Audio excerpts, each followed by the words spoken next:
የምስራቁና የምዕራቡ ዓለም አቀፍ ተዋናዮች የዓለምን ሕዝብ ጣፋንታ ጨለማ ውስጥ የሚከት አስደንጋጭ ውሳኔ አሳልፈዋል። በቃኝ ያለችውና በቅርቡ በአሜሪካና በጋራ ኃይሎች የኒውክሌር ማበልጸጊያዎቿ የተደበደቡባት ኢራን መላውን ዓለም ያስቆጣ እጅግ አስገራሚ አቋም ይዛ ብቅ ብላለች። የተመቱትን የኒውክሌር ጣቢያዎችን ማንም እንዲያይ አልፈቅድም ስትል የዓለም አቀፉን የአቶሚክ ኢነርጂ ኤጀንሲ ተቆጣጣሪዎች በሩን ዘግታባቸዋለች። በአሜሪካው ምክትል ፕሬዝዳንት ጄዲ ቫንስ እና በቴሄራን መካከል ያለው ፍጥጫ የጦርነቱን ተኩስ አቁም ስምምነት አደጋ ላይ ጥሎታል። ግን ይሄ ብቻ አይደለም። የዓለምን የነዳጅ ገበያ የሚያናውጥ ስውር ሴራ በስተጀርባ እየተሸረበ ነው። ግዙፉ የኢራን የነዳጅ ጫኝ መርከቦች ማሰራጫ መብራቶቻቸውን አብርተው ወደ ምስራቅ እስያ በግልጽ እየተመሙ ነው። በትራምፕና በፔሽኪያን መካከል የተደረገው የ14 ነጥብ ስምምነትስ ፈረሰ ማለት ነው ወይ? በሌላ በኩል ከሩቅ ምስራቅ ሌላ የሰማይ መብረቅ ተመቷል። የሰሜን ኮሪያው ኃያል መሪ ኪም ጆንጉን በጋዛና በሊባኖስ የሚፈሰውን ደም በማሳያነት በማቅረብ ሀገራቸው የኒኩለር አቅሟን በከፍተኛ ፍጥነት እንድታሳድግና የ10,000 ቶን ግዙፍ የሚሳኤል መርከብ በአስቸኳይ እንዲገነባ ቀጭን ትዕዛዝ አስተላልፈዋል። ኒኩለር የሌለው ሀገር ይደፈራል የሚለው የኪም መርህ ዓለምን ወዴት እየመራት ነው? ዛሬ በአውድ ዓለም የዩቲዩብ ቻናላችን ዓለምን እያናወጡ ያሉትን እነዚህን ድንገተኛ ሰበር መረጃዎች እንዲሁም ከጀርባ ያሉትን እጅግ አስፈሪ ሚስጥሮቻቸውን ዝርዝር ይዘንላችሁ ቀርበናል። እስከ መጨረሻው አብራችሁን ቆዩ። ኢራን የተመቱባትን የኒውክሌር ተቋሞቿን በዓለም አቀፉ የአቶሚክ ኢነርጂ ኤጀንሲ እንዳይጎበኙ መከልከሏ ተሰምቷል። የኢራን የውጭ ጉዳይ ሚኒስትር ቃል አቀባይ እስማኤል ባቃይ ዛሬ በሰጡት መግለጫ በቅርቡ በአሜሪካና በጋራ ኃይሎች ጥቃት የደረሰባቸውን የሀገሪቱን የኒውክሌር ማበልጸጊያ ተቋማት የዓለም አቀፉ የአቶሚክ ኢነርጂ ኤጀንሲ ተቆጣጣሪዎች እንዲጎበኙ የመፍቀድም ሆነ የማስገኘት ምንም አይነት እቅድ የለንም ሲሉ ገልጸዋል። ቃል አቀባዩ በዋና ከተማዋ ቴሄራን ለጋዜጠኞች በሰጡት ሳምንታዊ መግለጫ እንደገለጹት በስዊዘርላንድ በተደረገው የተኩስ አቁም ድርድር ወቅት የኢራን ልዑክ ከኤጀንሲው ዋና ዳይሬክተር ራፋኤል ግሮሲ ጋር አልተገናኘም ብለዋል። አክለውም በአሜሪካና በጽዮናዊው አገዛዝ ጥቃት የደረሰባቸውን ተቋማት ለመፈተሽ የሚያስችል ምንም አይነት ፕሮቶኮልም ሆነ መመሪያ የለም ሲሉ የምዕራባውያንን መግለጫ አስተባብለዋል። ይህ የኢራን ይፋዊ ማስተባበያ የወጣው የአሜሪካው ምክትል ፕሬዝዳንት ጄዲ ቫንስ በስዊዘርላንድ የተደረገው ድርድር የኤጀንሲው ተቆጣጣሪዎች የተመቱትን የኢራንን የኒኩሌር ይዞታዎች እንዲጎበኙ ስምምነት ላይ ተደርሷል በማለት የተናገሩትን ተከትሎ ነው። ኢራን እንደ ቡሸር ባሉ መደበኛ የኒኩሌር ጣቢያዎቿ ላይ የተለመደው የክትትል ስራ እንደሚቀጥል ብታረጋግጥም ጥቃት የተሰነዘረባቸውና ቀደም ሲል ፍተሻ የታገደባቸው ተቋማት ግን ወደፊት በሚደረጉ የ60 ቀናት የፖለቲካ ድርድሮች ውጤት ላይ የሚመሰረት መሆኑን አስታውቃለች። በኢራንና በዓለም አቀፉ የአቶሚክ ኢነርጂ ኤጀንሲ መካከል የተፈጠረው አዲስ ውጥረት በአካባቢው ጂኦፖለቲካና በቅርቡ በተደረገው የተኩስ አቁም ስምምነት ላይ ትልቅ አንድምታ አለው። የአሜሪካው ምክትል ፕሬዝዳንት ጄዲ ቫንስ ስምምነት ላይ ተደርሷል ቢሉም የኢራኑ ቃል አቀባይ እስማኤል ባቃይ ደግሞ የለም አልተስማማንም ማለታቸው በሁለቱ ኃይሎች መካከል ያለውን ከፍተኛ አለመተማመን በግልጽ ያመላከተ ሆኗል። እንደ አውሮፓውያን አቆጣጠር ጁን 18 2026 የተፈረመው የጦርነት ማቆሚያ የመግባቢያ ስምምነት አንቀጽ 8 እና አንቀጽ 9 የኒውክሌር ጉዳዩን በ60 ቀናት የድርድር ማዕቀፍ ውስጥ እንዲታይ ያስቀምጣል። ኢራን ይህንን የ60 ቀናት ጊዜ እንደ ስልታዊ መደራደሪያ ካርድ የተጠቀመችበት ትገኛለችም ተብሏል። ፍተሻውን ከመፍቀዷ በፊት ማዕቀቦች እንዲነሱላትና ጥቅማ ጥቅሞች እንዲረጋገጡላት ትፈልጋለች። ኢራን በአሜሪካና በእስራኤል የተመቱባትን የኒኩሌር ተቋማት በተለይም እንደ ናታንዝ ያሉ የምድር ውስጥ ማበልጸጊያ ጣቢያዎችን የኤጀንሲው ተቆጣጣሪዎች አሁን ላይ እንዲያዩት አትፈልግም ተብሏል። ኢራን በዚሁ መግለጫዋ በተለይም በተባበሩት መንግስታት ድርጅት የኤጀንሲው ቦርድ ውስጥ ውሳኔዎችን የተቃወሙትን የሩሲያ፣ ቻይናና ኒጀር አቋምን አወድሳለች።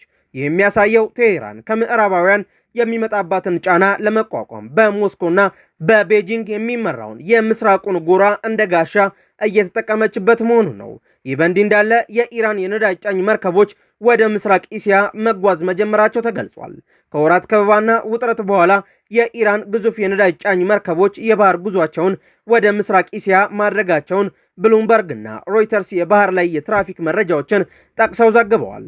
የአሜሪካ የውጭ ሀብት ቁጥጥር ቢሮ ለ60 ቀናት የሚቆይ ጊዜያዊ የነዳጅ ማዕቀብ ማቃለያ ፍቃድ መስጠቱን ተከትሎ ከ30 በላይ የሚሆኑ የኢራን የነዳጅ ጫኝ መርከቦች ማሰራጫ መብራቶቻቸውን በማብራት በግልጽ መጓዝ ጀምረዋል።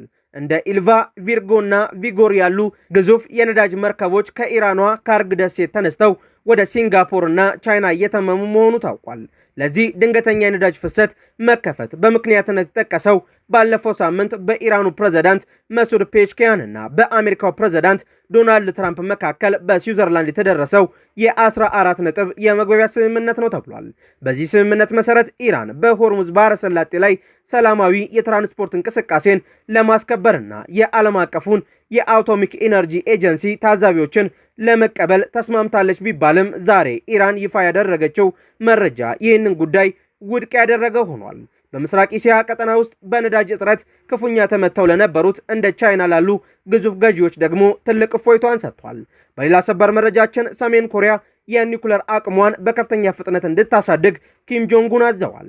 የሰሜን ኮሪያው መሪ ኪም ጆንጉን ሀገራቸው ኒኩለር የታጠቁ ኃይሎቻቸውን በከፍተኛ ፍጥነት እንድታጠናክርና እንድታስፋፋ አዲስ ጥሪ ማቅረባቸውን የሀገሪቱ ይፋዊ የዜና ወኪል ኪሴኔ ዘግቧል። መሪው ይህንን ያሉት ለ3 ቀናት ሲካሄድ የቆየውን የገዢው የሰራተኞች ፓርቲ ማዕከላዊ ኮሚቴ ስብሰባ በሊቀመንበርነት በመሩበት ወቅት ነው።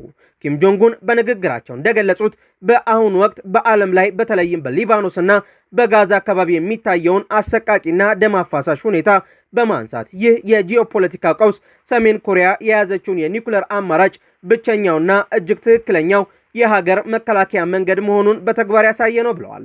መሪው አክለውም በአውሮፓ፣ በዩክሬን እንዲሁም በመካከለኛው ምስራቅ ለሚፈሰው ደም አሜሪካና አጋሮቿ ተጠያቂ ያደረጉ ሲሆን ሀገራቸው የኒውክሌር ኃያልነት ደረጃዋን ጠብቃ ማቆየትና ይበልጥ ማሳደግ ከማንም ጥገኝነት ነፃ የሆነ ወታደራዊ ሉዓላዊነትን ለማረጋገጥ ዋስትና መሆኑን አስገንዝበዋል። ሰሜን ኮሪያ ከኒውክሌር መሳሪያዎች በተጨማሪ የባህር ኃይል አቅሟን ለማሳደግ የ10,000 ቶን ስልታዊ የሚሳኤል መርከብ ግንባታዋን እንድታፋጥንም ትዕዛዝ ሰጥተዋል። ሰሜን ኮሪያ ሁልጊዜም የምትከተለው አንድ መርህ ያላት ሲሆን ይህም የኒውክሌር መሳሪያ የሌለው ሀገር በኃያላኑ ይደፈራል፣ ይወረራል የሚል ነው። ኪም ጆንጉን በመካከለኛው ምስራቅና በአውሮፓ እየታዩ ያሉትን ደም አፋሳሽ ግጭቶች ለህዝባቸውና ለዓለም እንደማሳያ ያቀረቡት ነው። እንደ ሊቢያው ሙአመር ጋዳፊ ወይም እንደ ዩክሬን ያሉ ሀገራት የኒውክሌር መርሃ ግብራቸውን በስምምነት ካፈረሱ በኋላ ለውጭ ጥቃት መጋለጣቸውን ሰሜን ኮሪያ እንደ ትልቅ ታሪካዊ ስህተት እየወሰደችው እየጠቆመችው ትገኛለች። አሁንም በመካከለኛው ምስራቅ ሀያላን ሀገራት የሚያደርጉትን ጣልቃ ገብነት በማሳየት ኪም ለሀገራቸው ህዝብ የኒውክሌር መሳሪያ ባይኖረን ኖሮ እጣ ፈንታችን እንደነዚህ ሀገራት ይሆን ነበር የሚል የቅስቀሳ መልእክት እያስተላለፉ ሲሆን የኒውክሌር ፕሮግራሙን የህልውና ጉዳይም አድርገውታል።